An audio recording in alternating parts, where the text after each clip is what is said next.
मरकस की इंजील 11 बाब 15 आयत से 19 आयत तक। यीशु हैकल में जाता है।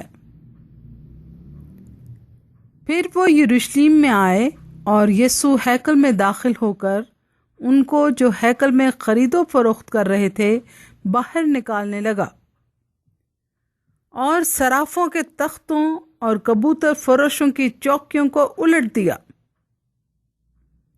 और उसने किसी को हैकल में से होकर कोई बर्तन ले जाने ना दिया और अपनी तालीम में उनसे कहा, क्या ये नहीं लिखा है कि मेरा घर सब कौमों के लिए दुआ का घर कहलाएगा, मगर तुमने उसे डाकुओं की खो बना दिया है।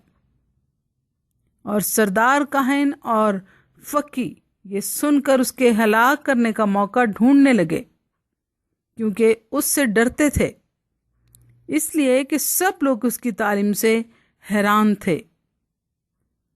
और हर रोज शाम को वो शहर से बाहर जाया करता था। कलाम मुकद्दस के पढ़े और सुने जाने पर खुदा की बरकत हो। आमीन।